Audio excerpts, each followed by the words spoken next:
If you're a business owner trying to grow, you've probably asked yourself, should I build a personal brand or a business brand? That question can define the success or failure of your website, marketing, lead flow. And here's something I learned the hard way. Looking more polished doesn't always mean more trustworthy. And trying to look bigger than you might actually be can cost you sales. In this video, I'm going to walk you through the story of how I rebranded to look more like an agency and watched my leads dry up.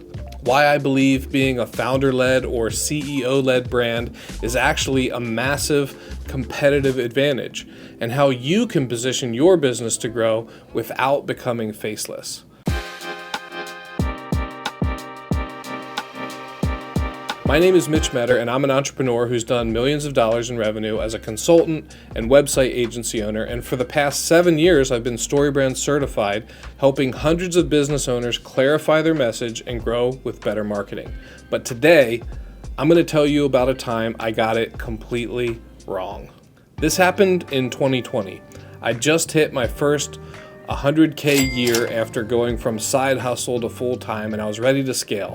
I had a part-time employee and I started looking to hire someone full-time. I wanted someone who could do what I did, client work, strategy, copywriting, so I could step out of the weeds and focus on growth.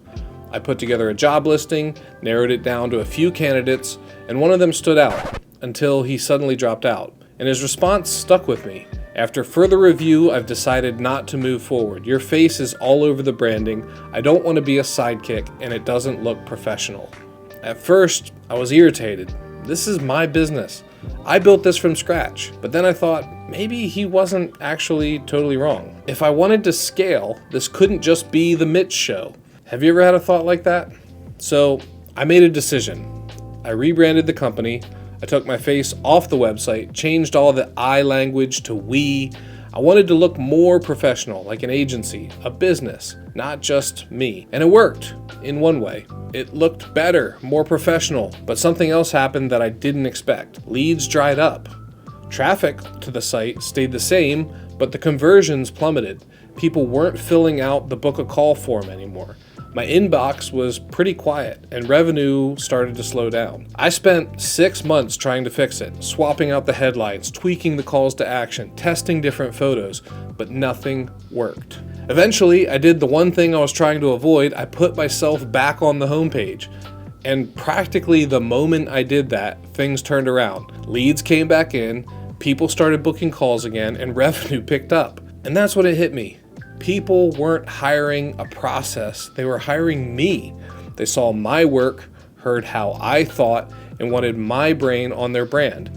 And I had tried to hide that in the name of looking bigger. When I removed myself, I removed the soul of the company. Being a founder is not something you outgrow. It's actually a superpower, especially early on. Even if you have a team, you set the tone. Your energy, your values, your strengths, they ripple through the whole business. And people don't just buy your service. They buy your point of view, your way of doing things, your care and attention. Think about it. Henry Ford, Milton Hershey, Steve Jobs, Elon Musk, Richard Branson, Jeff Bezos. Even in great companies, we still know the face behind the brand. And you don't have to be a Fortune 500 CEO to make it work. Think about Sarah Blakely with Spanx, Damon John with FUBU, and then there's the internet gurus and their companies, Dave Ramsey, Gary Vaynerchuk, Chris Do, Alex Hormozi, Rihanna, Oprah, Chip and Joanna Gaines. These are brands that scaled like crazy, but the founder's personality and story stayed front and center. And that's what made them magnetic. In today's world, where AI can generate endless content and giant corporations are buying up every service business they can, the thing that actually stands out is personality, humanity, humility, trust, your name, your face, your story. That's what builds connection. So if you're at the top of the org chart and you're trying to grow, don't rush out to hide behind a corporate we. Don't try to look like a company you're not. People want to work with people. They want to know who's behind the business. Your website shouldn't look like a generic agency. It should sound like you. It should show you. And you can absolutely scale with a personal brand. You just need a clear message, a solid process, and the confidence to lead from the front. And you don't have to choose either or. You don't have to go all in on a personal brand or strip yourself out of a company brand. The sweet spot, especially for founder-led businesses, is kind of a hybrid brand, a company with a strong identity, fueled by a visible, trusted leader.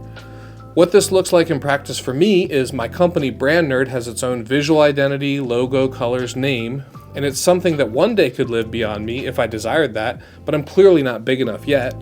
Then my personal brand shows up with founder-forward content like this on YouTube and through email and social media. With these two things aligned, I get the conversion power of a personal brand plus the perceived legitimacy and scalability of a company, all without confusing my audience or eroding trust. So here's the big takeaway. You don't need to look bigger than you are. You just need to be clear, trustworthy, and real. If you're trying to figure out how to do that, I help business owners with that every day. If you're ready to take action, you can book a call on my website, thebrandnerd.com, and we'll dig into what's working and what's not on your website. And if this video helped you or you enjoyed the storytelling style, give it a like. It makes me feel good and it helps it reach more people just like you.